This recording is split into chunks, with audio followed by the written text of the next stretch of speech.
Welcome to another episode of Big Les Barbecue, and in this episode we're doing bread. The brioche buns that I keep using in all of my other videos, to put my pulled pork in, to put my brisket in, to put my burgers in. This is the recipe that I've been using. This is the one that I put on my Instagram post. They almost look picture perfect, so why shouldn't I do a video and share it with you guys?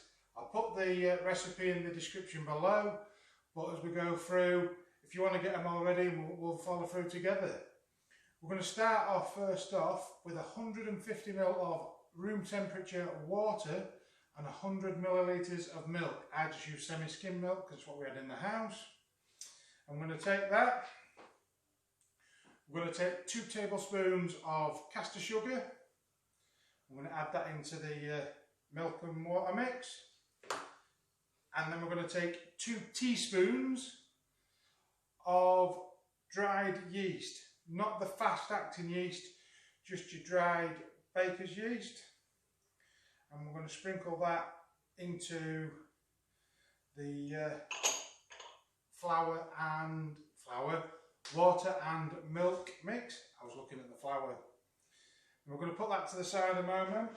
I'm going to come back to that. We're going to let the yeast work with the sugars, start to froth. Once we start to see a froth forming on the top, we know it's ready to use. Now we're going with the mix. I have measured this all out already.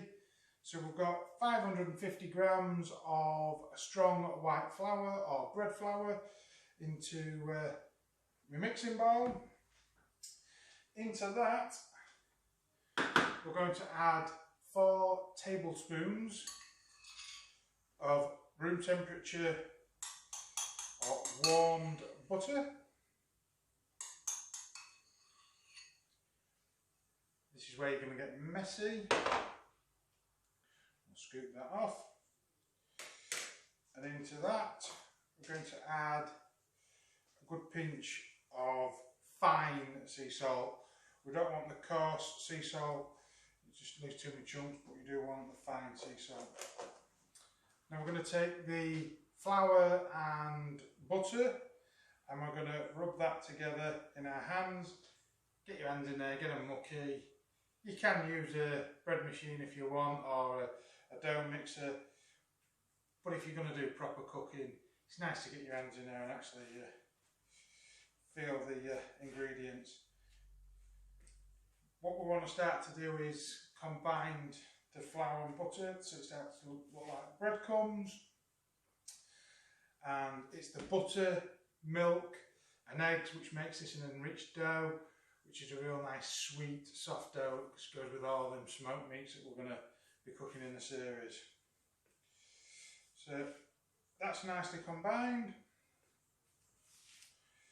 We're just going to give that yeast and water, sugar and milk a couple more minutes, and then once that's frothing, we'll be back in here to add the ingredients into the flour mix. Right then, 10 minutes has passed, and you probably can't see, but on top of the milk you'll start to see sort of a little frothy foam, some bubbles, which is the yeast eating the sugars and working away and producing them bubbles, which is going to help the bread rise. So now for the fun part, the icky sticky part.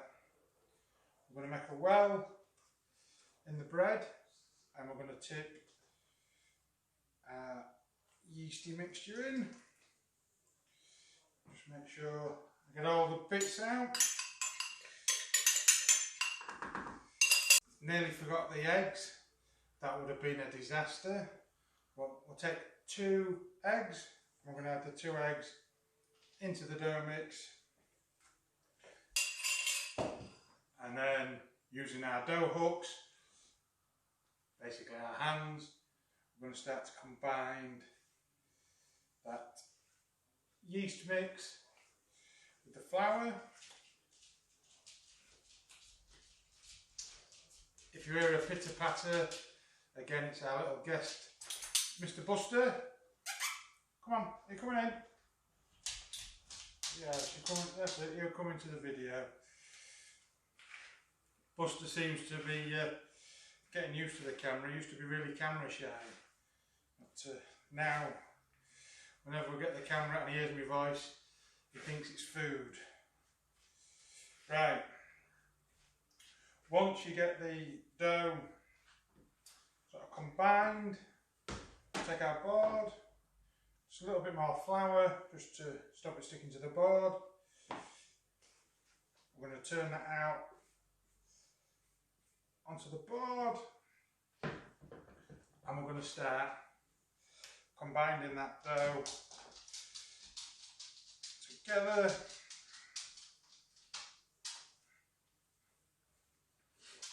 And then what we're going to do is try not to make too much of a mess. You know what it's like when you're dealing with dough, you really can't help but make a mess. Now, this is the fun part. It's 10 minutes kneading. We want to build them protein strands up in the bread, and the only way to do that is to do some kneading. Now, to be fair, this is well needed for me because I haven't been doing any training lately and the old bingo wings are starting to get a bit saggy. So if you want to do a good bingo wing workout, this is one for you. Get that dough worked. Right, so that's 10 minutes kneading.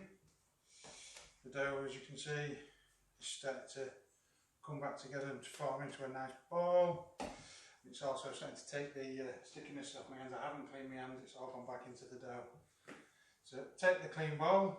Grace has just washed it out for me, thank you. And take some olive oil. Bit of oil in the bowl. Get that squeeze round. That's a technical term. And then we're going to take our nice, shiny, smooth dough. You can see there. I'm going to pop it in the bowl. I'm going to take that into a warm place, leave it for about 2 hours until it's doubled in size, and then we'll get back to dividing it up. See you in a bit. It's been just about 2 hours and it's well risen, as you can see. It's absolutely red hot in here, so it's definitely had a chance to double in size. I'm going to take that out now. I'm going to take it onto our board and I'm going to give it a quick knock back. So I'm just going to fold it in on itself.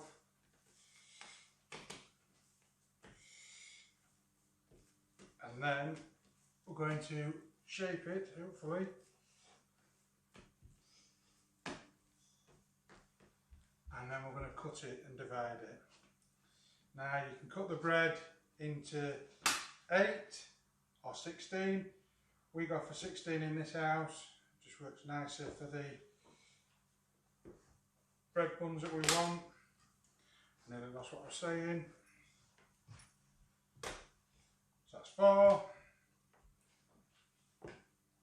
8. You could stop now if you want. We're going to keep going. I'm going to go 16. You could weigh these out if you want, but I like the more rustic feel of hand forming them and just cutting them myself. You're going to take each one of the dough balls and you're going to squeeze in your hand to make a nice round top, smooth top, and we're going to put that on our baking tray. I didn't cut them ones, did I? That could have gone wrong there as well. Right, I'll get these all done and then I'll talk to you in a second.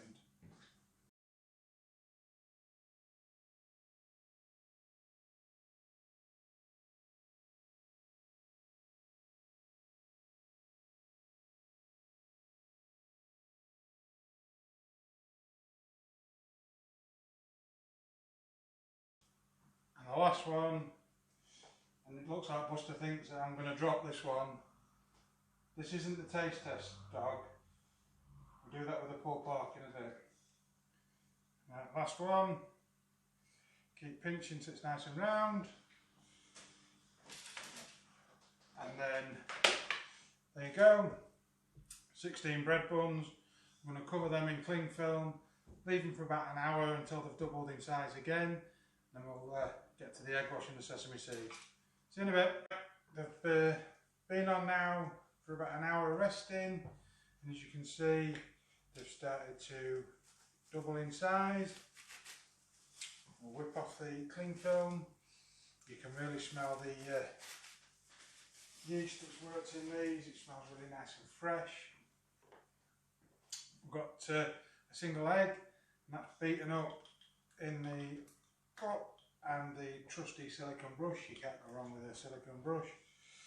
And we're going to egg wash each one of the buns.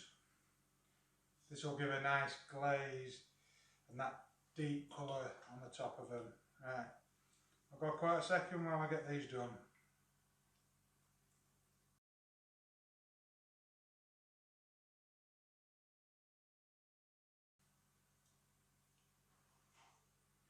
Right, that's all the buns egg washed up. I should also say I've got the oven preheating in the other kitchen. I'll be taking them through there in a minute. 180 degrees fan oven, 200 on a conventional oven. Ours is a fan, so we've got ours at 180. Slapped a tray in the bottom, that's been preheating. Just before we put the buns in, we'll chuck a cup of water in there, create some steam, and that's going to help form that crust on the outside of the bread buns. Final thing that we need to do to make that burger bun, or pulled pork buns as we are tonight, is garnish them with a sesame seed on the top. I also think it makes them look pretty.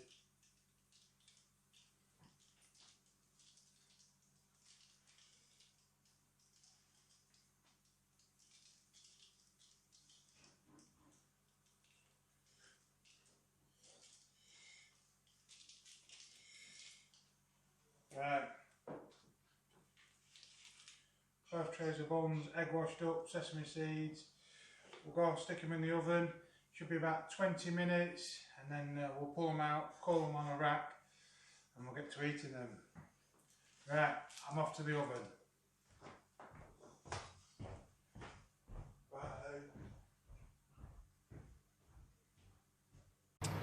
So tray at the bottom of the oven.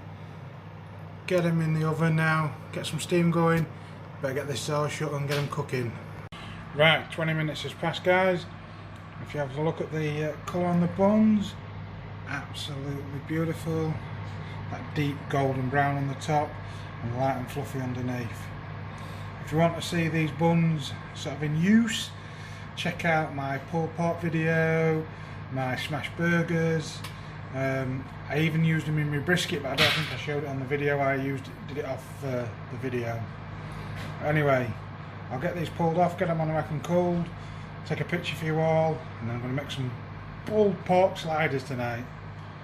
Thanks, bye.